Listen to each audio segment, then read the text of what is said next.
Время новостей на канале Абаза. В студии Марина Будба. Здравствуйте. Сегодня в выпуске. Новые тарифы на автобус, импортозамещение чая и правовая помощь получателям российских пособий. Прошло первое заседание правительства Абхазии в новом составе. Журналист против СГБ. В Сухумском городском суде рассматривается исковое заявление журналиста Нисфы Аржба к службе государственной безопасности. Золотые медали у пятигорского «Медведя». Завершился 15-й международный турнир по футболу среди ветеранов на Кубок памяти первого президента Абхазии Владислава Арденба. Начнем с официальной хроники. Президент Абхазии Бадра Гунба принял участие в церемонии открытия после реконструкции памятника воинам, погибшим в Великой Отечественной войне в селе Члоа Чимчирского района. В мероприятии также приняли участие вице-президент Беслан Бигвава и руководитель администрации президента Беслан Эшба. По решению президента Российской Федерации Владимира Путина Российский фонд президентских грантов выделил средства на реконструкцию памятников, посвященных Великой Отечественной войне. Глава государства подчеркнул важность сохранения народом Абхазии памяти о героях и жертвах войны спустя 80 лет после ее окончания. Сегодня очень важное событие и в контексте сохранения памяти и истории, в том числе нашего народа. Может, прошло спустя 80 лет, кто-то считает, что эта история была не наша, это совершенно не так. Сотни, тысячи ребят, выходцев из наших сел, сложили свои головы в Великой Отечественной войне. Это память, ту, которую мы сохраняем, память, которая делает нас сильнее и увереннее в завтрашнем дне. Вы действительно совершенно правильно и справедливо отметили. Мы сегодня после реконструкции открываем памятник Великой Отечественной войне. Вы знаете, что мы обращались к руководству Российской Федерации, из президентского фонда была оказана поддержка. У нас в Абхазии была возможность у каждого села, у каждой школы отремонтировать все свои памятники и обелиски ветеранам Великой Отечественной войны, победе Великой Отечественной войны в рамках этой программы. Более 80 сел воспользовалось реализацией этой программы, и в наших селах обновлены памятники Великой Отечественной войны. Это та память, которую мы сохраняем ради того, чтобы многие поколения помнили о той великой победе, в которой приняли участие и наши соотечественники. На очередной сессии парламента депутаты досрочно прекратили полномочия депутата парламента Адгура Харазия. Внесли изменения в закон о Нацбанке, рассмотрели изменения законодательства в сфере оборота оружия и кадастре. Внесли правки в закон об НДС в связи с запуском Сухумского аэропорта. Приняли бюджеты всех внебюджетных фондов и республиканский бюджет за 2024 год. А также вывели 7 земельных участков из категории сельхозназначения в категорию земель курортно-оздоровительного назначения населенных пунктов. Центральным вопросом сессии стало утверждение Адгура Аграба на должность генерального прокурора. Из 28 депутатов, присутствовавших на заседании сессии парламента, за данное назначение проголосовали 25 человек, 3 против. Хотел бы поблагодарить всех депутатов, сегодня, которые проголосовали за мою кандидатуру, поддержали меня, в очередной раз оказали доверие возглавить систему органов прокуратуры. Это для меня большая честь. С своей стороны обязуюсь, как я уже говорил неоднократно, использовать весь потенциал, который сегодня имеется у прокуратуры, все те знания и опыт для достижения законности и правопорядка в республике. Более того, абсолютно убежден, что тесное сотрудничество с парламентом Республики Абхазия будет продолжено, и мы будем выстраивать более эффективное взаимодействие. Репортаж заседания Народного собрания смотрите в нашем выпуске в среду 21 мая. Нулевую ставку НДС на услуги, оказываемые при международных воздушных перевозках в международном аэропорту Сухум, утвердил в окончательном чтении парламент Абхазии. Как уточнил вице-премьер Абхазии Джансух Нанба, проект закона направлен на снижение стоимости международных авиационных перевозок для пассажиров и, как следствие, увеличение пассажиропотока в республику. Речь идет об услугах по посадке и взлету, речь идет об услугах по заправке топливом и ряду других необходимых услуг, которые авиакомпания должна получать в аэропорту Сухум. Суть данного изменения заключается в позиции правительства и государства Республики Абхазия оказывать содействие на дальнейшее благотворное экономическое развитие нашего аэропорта. Учитывая наличие рядом с нашим аэропортом достаточно крупного аэропорта Сочи, мы сталкиваемся с тем, чтобы наш аэропорт должен быть конкурентоспособным. Мировая практика, в том числе и в Российской Федерации, складывается следующим образом. Частный бизнес организует аэровокзальный комплекс и всю необходимую инфраструктуру для существования самого аэропорта. В свою очередь, государство практически всегда берет на себя расходы на устройство аэродромной инфраструктуры, что является стратегически важным моментом. Учитывая ограниченные возможности нашего государства, нам удалось договориться с инвестором, реализовывать проект на условиях, когда инвестор вкладывает и в аэровокзальный комплекс, и в аэродромную инфраструктуру. Результаты проделанной работы мы уже с вами наблюдаем. Регулярное сообщение запущено с 1 мая 2025 года. Мы уверены, что пассажиропоток будет увеличиваться. При этом на данном этапе уже утверждены заявки от различных авиакомпаний. Вы знаете, что уже летают рейсы из города Москвы, города Нижний Новгород, ряд других городов Российской Федерации тоже готовы запустить регулярные сообщения. Услуги по стоимости в аэропорту Сочи от 5 до 10 раз меньше обходятся авиакомпании, чем в международном аэропорту Сухум. Установление нулевой ставки НДС – это лишь, так скажем, шаг, который позволит нашему аэропорту быть конкурентоспособным. Новые тарифы на автобус, импортозамещение чая и правовая помощь получателям российских пособий. Первое заседание правительства Абхазии в новом составе прошло в кабинете министров. В основной повестке 21 вопрос. За ее рамками еще целый ряд актуальных вопросов. Подробнее Надежда Боровикова.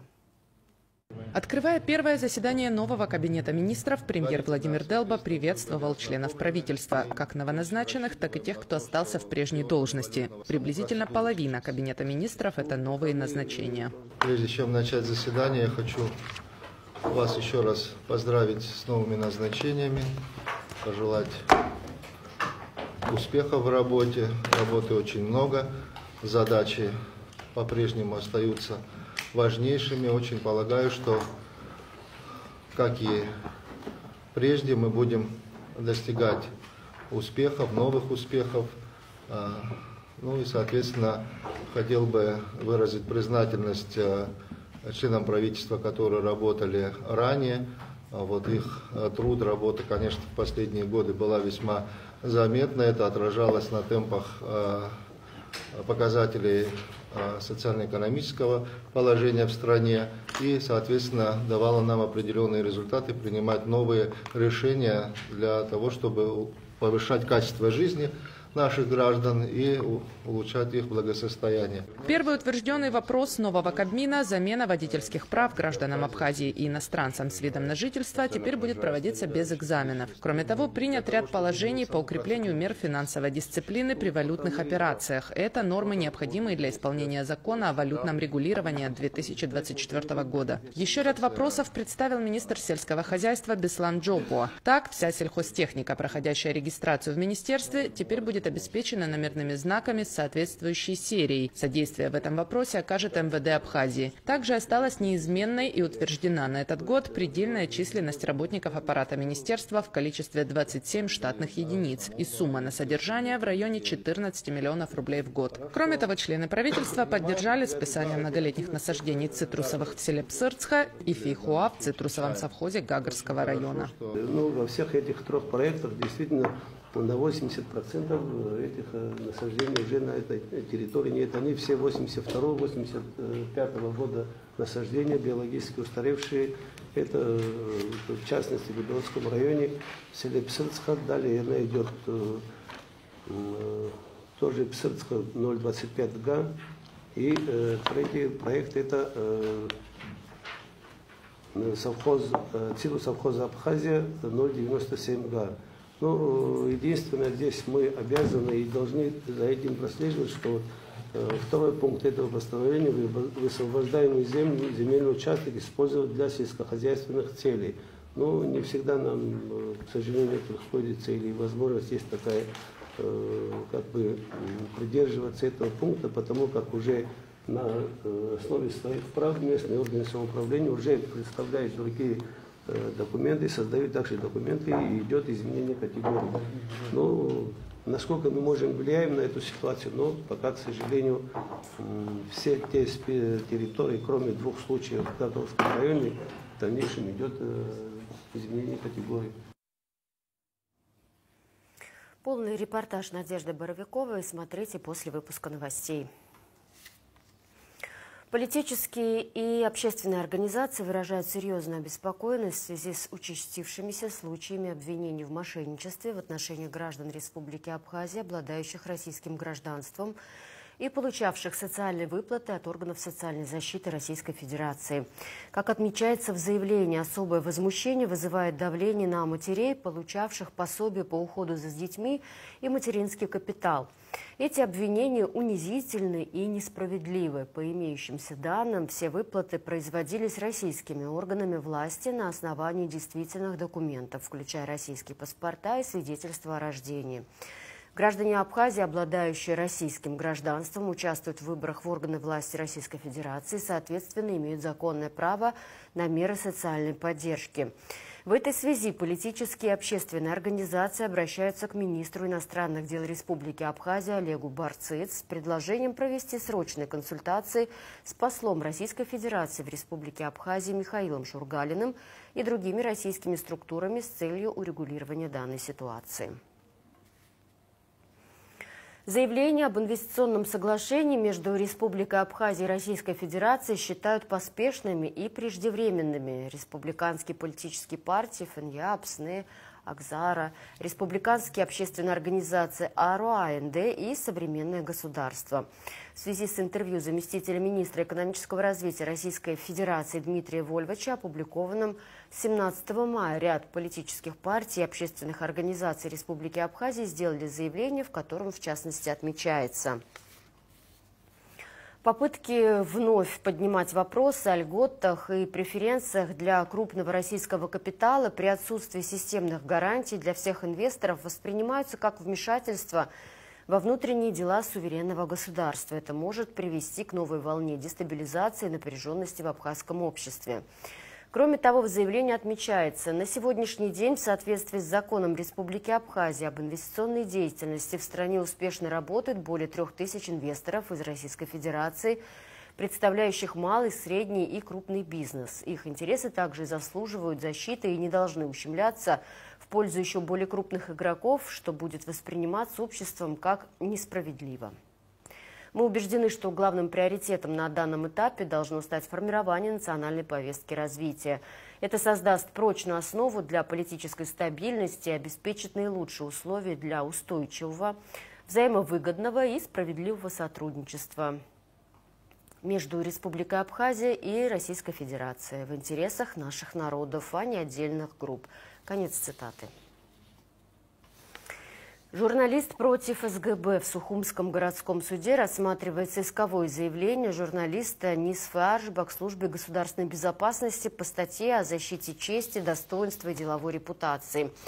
Как прошло заседание под председательством Белых Осай? Почему не получилось перейти к рассмотрению дела по существу, расскажет Элеонора Гилаян. Более месяца в Сухумском городском суде не могут перейти к рассмотрению иска журналиста Нисвы Аршба к службе государственной безопасности. Суть иска – защита чести, достоинства, деловой репутации, а также возмещение морального ущерба. Но к рассмотрению дела по существу вновь перейти не удалось, так как начальник правового отдела СГБ Аполлон Жвания заявил нового адвоката, представляющего интересы ведомства, Фриду Лазба. Та воспользовалась своим законным правом ходатайствовать о переносе заседания. Я бы просила в соответствии со статьей 33, которая дает мне право заявлять ходатайство, в соответствии со статьей 51 и со статьей 164 просить об отложении судебного заседания на усмотрение суда, для того, чтобы все эти действия, которые мне закон позволяет сделать, чтобы я могла их осуществить и эффективно осуществить защиту моих доверителей, я прошу отложить судебное заседание. Журналист Нисва Аршба высказала свою позицию. По ее мнению, сторона СГБ затягивает переход к рассмотрению дела по существу. Она рассказала, что сначала служба госбезопасности привлекла одного адвоката, который, запросив время на ознакомление с материалами, вышел из дела. Потом заболел начальник правового отдела, и заседание перенеслось из-за этого. Журналист выступила против того, чтобы вновь отложить заседание. И все это время, все эти 36 дней мы ждем либо когда адвокаты изучат дела, либо когда выздоровеют представители СГБ. Я, безусловно, понимаю, что по закону у нового адвоката, который сегодня вступил в дело, есть по закону это право, но также есть право и у меня, да? Я не могу до бесконечности. Служба государственной безопасности будет из раза в раз менять адвокатов, из раза в раз болеть или придумывать иные какие-то обстоятельства. 36 дней у службы государственной безопасности было на то, чтобы подготовиться эффективно, неэффективно, свидетелей, все остальное привлечь. Поэтому я, честно, это не то, что просто категорически против, это даже неуважение просто. Это настолько бестактно от службы государственной безопасности, у которой, на минуточку, есть квалифицированный штат правового отдела. И если весь этот штат правового отдела не может справиться с одним исковым заявлением, совершенно простейшим, там нет необходимости, с Марса какие-то документы получать, надо всего лишь предоставить то, что есть, для того, чтобы обвинить либо оправдать человека, да? Я категорически против. Суд, совещаясь на месте, постановил удовлетворить ходатайство адвоката Фриды Лазба, представителя СГБ, и дал время до 26 мая на ознакомление с материалами дела. На эту дату и назначено следующее заседание суда. Элеонора Гилаян, Инала Гухава, Абаза ТВ.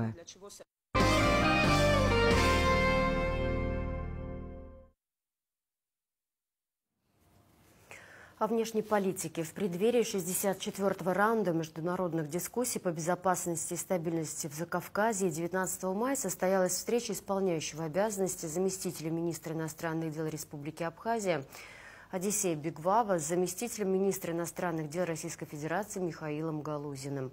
Стороны подробно обсудили ключевые вопросы повестки предстоящего раунда дискуссий. В ходе обсуждения была выражена обоюдная готовность продолжать совместный диалог и работу над достижением поставленных целей по обеспечению безопасности и стабильности в регионе.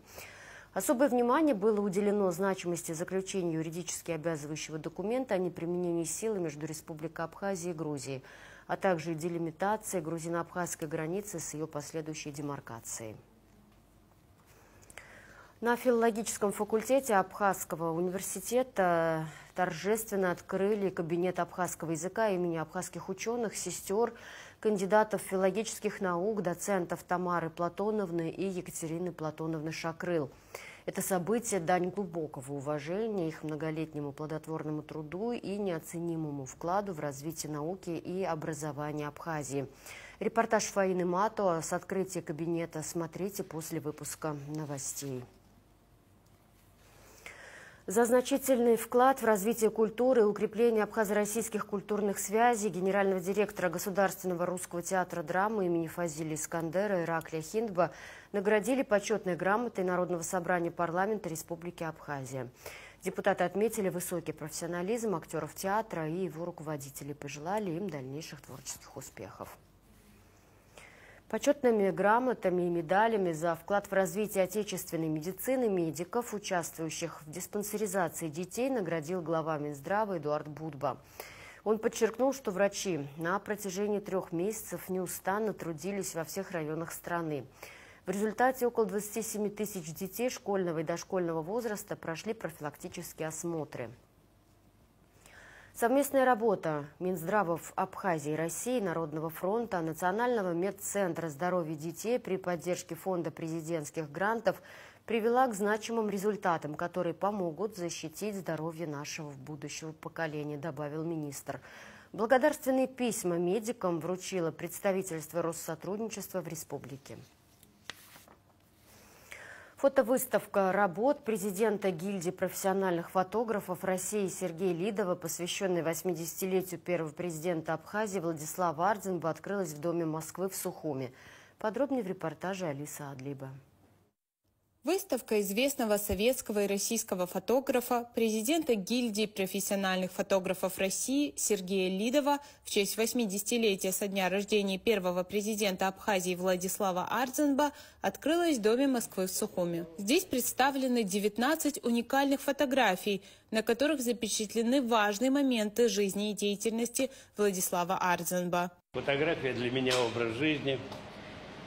И хорошо, что я оставил след для страны, для Абхазии, для людей, живущих здесь, и не только здесь, великого человека, президента Абхазии Ардзенба.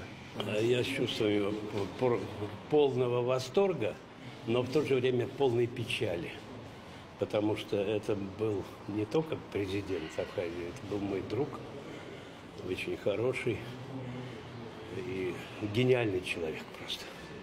И мне просто посчастливилось, что я вместе здесь оказался рядом и сделал серию работ. И вообще я счастлив, что я нахожусь в Абхазии, в стране души. Здесь чудные люди, я их всех люблю. И уже отснял большой-большой материал на альбом по Абхазии. До этого снимал Коля Рахманов. И был альбом очень красивый в 70-х годах. И я отснял Колю Рахманова с альбомом «Абхазия». Это будет как бы продолжение. Всего Лидов сделал около 200 фотографий первого президента. Председатель Союза журналистов Абхазии Руслан Хашик сообщил, что все работы, связанные с Абхазией, будут переданы в Министерство культуры. Все кадры сделаны дома, в домашней атмосфере. Здесь вот нет такого напряжения в лице Владислава, они очень спокойные. Мне очень нравится, например, из всех этих кадров, вот этот кадр, где он... Да. Это было в августе 2000 года. Первая серия фотографий, которая сделана в доме в Эшерах. Вторая часть фотографий, это вот здесь, в Сухуми, на квартире. В октябре 2000 года Владислав Григорьевич пригласил Сергея Львовича домой, поужинать с ними, посидеть, пообщаться в таких домашних условиях. И вот это сотрудничество, знакомство, сотрудничество, съемки дома переросли в личную дружбу. Сергей Лидов также поделился с нашей съемочной группой секретом создания некоторых фотографий. По-моему, мне одному так удалось. Это переодеть его в национальный костюм. Мелькнула такая идея, я говорю, а есть национальный костюм? Оказывается, его недавно пошили, он еще ни разу его не примерял. Я говорю, вот как раз повод. Моя мечта, кстати, открывать выставку здесь, в Сухуми, в национальном костюме. И даже не в Сухуми. Может быть, свою юбилейную выставку в Москве тоже быть в национальном костюме абхазском. В завершении вечера Сергей Львович подарил фотографию Владислава Арзенба посольству России в Абхазии. Шедевральная действительно работа, что она займет достойное место в стенах нашего загранучреждения. Спасибо вам огромное. Выставка организована при поддержке Дома Москвы в Сухуме и продлится до 23 мая. Алиса Атлиба, Торни Камичба, Абаза ТВ. Завершился 15-й международный турнир по футболу среди ветеранов на Кубок памяти первого президента Республики Абхазия Владислава Арзенба.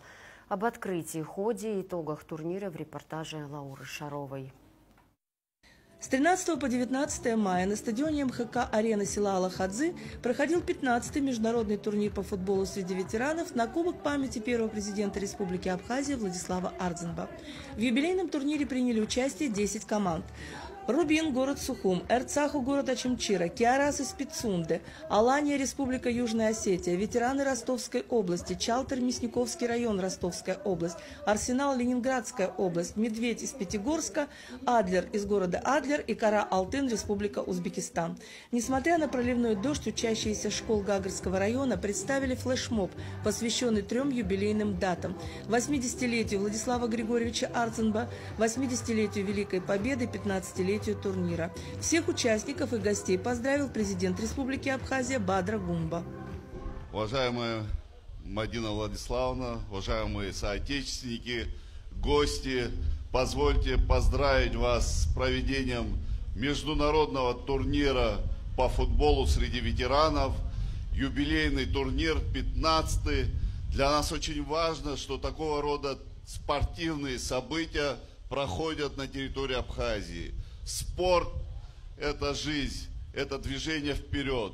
Я уверен, что вашему примеру, дорогие наши ветераны, последуют десятки тысяч молодых людей, в том числе те, которые сегодня стоят под этим дождем и создают нам замечательную атмосферу. Давайте еще раз поаплодируем нашим юным друзьям.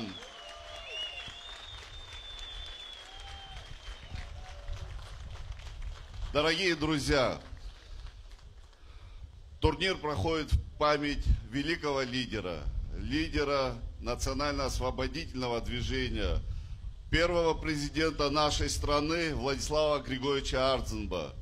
В эти дни мы отмечаем 80-ю годовщину рождения человека, который привнес свой вклад, положил на алтарь свою жизнь ради сегодняшнего нашей страны и будущего нашей страны. Уверен в том, что его имя навсегда останется в истории нашего народа.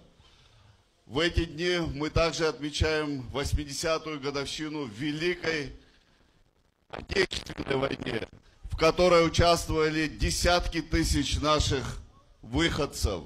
Более 17 тысяч наших выходцев из Абхазии не вернулась к своим семьям, к своим родным.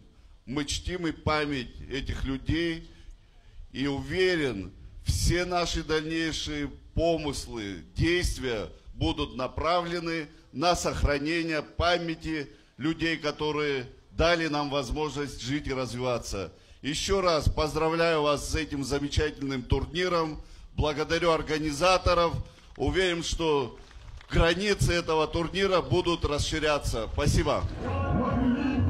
По традиции об открытии турнира объявляют члены семьи первого президента. В этом году это сделала Мадина Арзенба, дочь Владислава Григорьевича. Международный турнир по футболу среди ветеранов на Кубок памяти первого президента Республики Абхазия Владислава Арзенба объявляется открытым. Среди почетных гостей турнира чрезвычайный полномочный посол Республики Южная Осетия в Абхазии Олег Бациев. Очень приятно, что сегодня большое количество молодых детишек присутствует на этом мероприятии. Я хочу пожелать успехов всем участникам данного турнира. Уверен, что он пройдет, как обычно, в духе спортивного мастерства и вы покажете все, на что вы способны. Успехов всем вам! По завершении церемонии открытия на поле вышли футболисты, которые всю неделю сражались за победу за кубок турнира. Встречи были яркие, а острые моменты игр держали в напряжении болельщиков. Упорным получился финальный матч, где встретились сильнейшие команды «Алания» из Южной Осетии и «Медведь» из Пятигорска. В основное время счет 0-0, и лишь по пенальти определился победитель. 5-4 в пользу футбольного клуба «Медведь». В церемонии награждения приняли участие председатель фонда первого президента Республики Абхазия супруга Светлана Джергения, вице-премьер правительства Республики Абхазия, председатель Государственного комитета Республики Абхазия по делам молодежи и спорта Тараш Хагба, главный специалист спортивного отдела Госкомитета Республики Абхазия по делам молодежи и спорта Лев Тарба, заместитель главы администрации Гагарского района Адамур Цыжба и ветеран футбола Валерий Кирбая. Лучшими в номинациях стали защитник Астамур Цыжба, Киарас Пицунда, нападающий Александр Бородкин, Чалтырь, Ростовская область, бомбардир Давид Тагоев, Алания, Южная Осетия, полузащитник Шамиль Абдулаев, Медведь, Пятигорск, вратарь Эдуард Кокоев, Алания, Южная Осетия. Лучшим игроком турнира признан Максим Бердник, футбольный клуб «Медведь» из Пятигорска. Команды, не занявшие призовые места, награждены медалями, кубками и дипломами. 4-е место разделили футбольные клубы «Кара-Алтын» из Узбекистана и «Чалтырь», Ростовская область.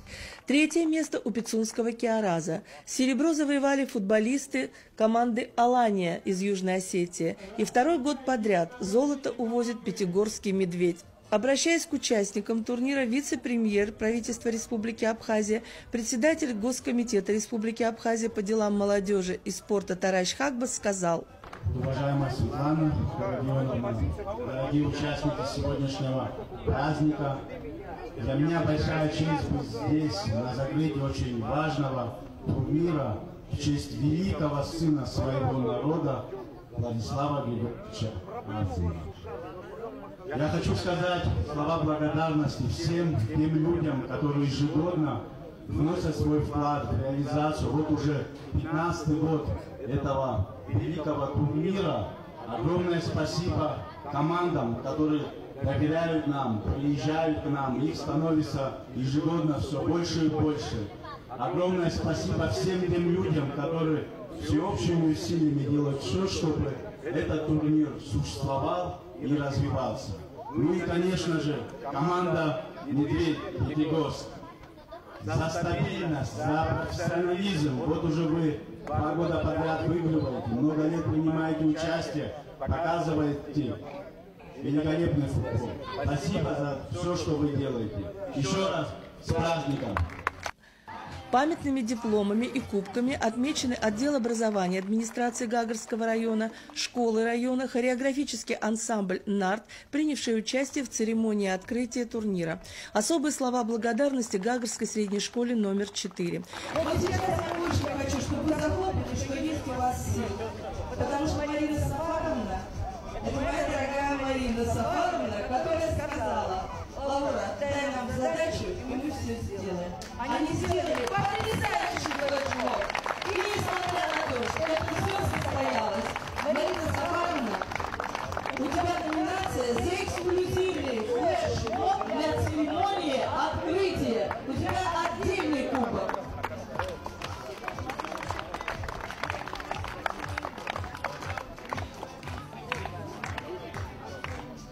Особого кубка за преданность турниру удостоился Гарри Вартанов, который все 15 лет является играющим тренером футбольного клуба Эрцаху Ачимчира. Каждая команда, помимо наград, увозит с собой книги с биографией Владислава Арзенба и его жизненном пути, который предоставил фонд первого президента. За поддержку благодарим Государственный комитет Республики Абхазия по делам молодежи и спорта, генеральный спонсор турнира, председатель армянской общины Республики Абхазия Алик Минасян и фирма «Север-1», организатор турнира Короба Станджан. Мы высоко ценим отношение семьи первого президента, которая доверила нам право проведения международного турнира по футболу среди ветеранов на Кубок памяти первого президента Республики Абхазия Владислава Арзенба. За 15 лет турнир расширил географию участников, Кубоков стал долгожданным событием в жизни команд, которые каждый год приезжают, показывают красивый футбол и являются хорошим примером для юных спортсменов. Лаура Шарова, Артак Деланян, Абаза ТВ.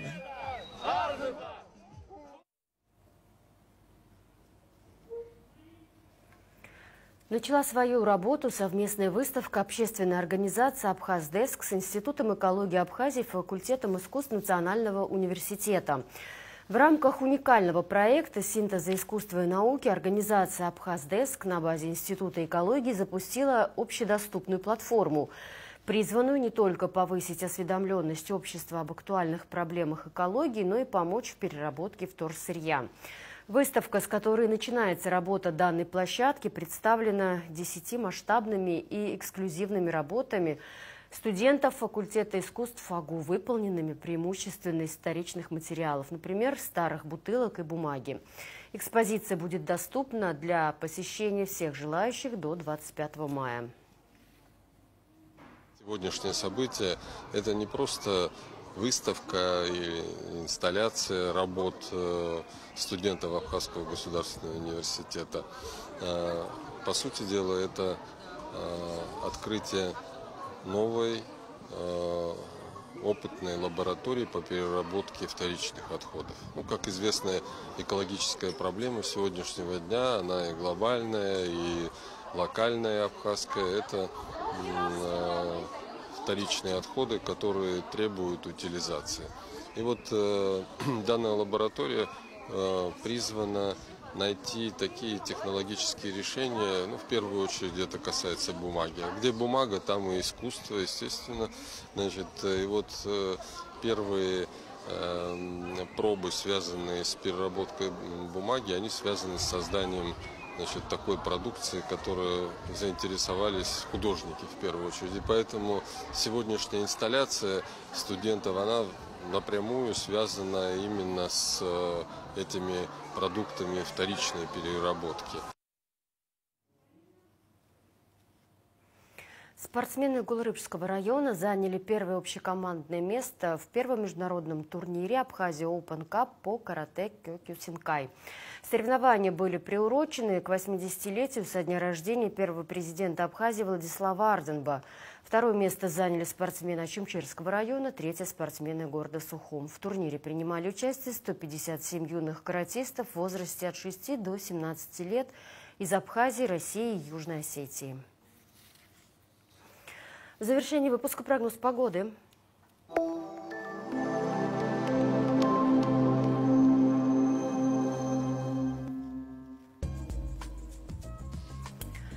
В среду, 21 мая, в Абхазии ожидается переменная облачность без осадков. Атмосферное давление повышенное, нестабильное. Ветер слабо умеренный. Температура воздуха ночью 8-13, днем 15-20. Температура морской воды плюс 14. Волнение морской воды слабо умеренное. Относительная влажность воздуха 50-70%.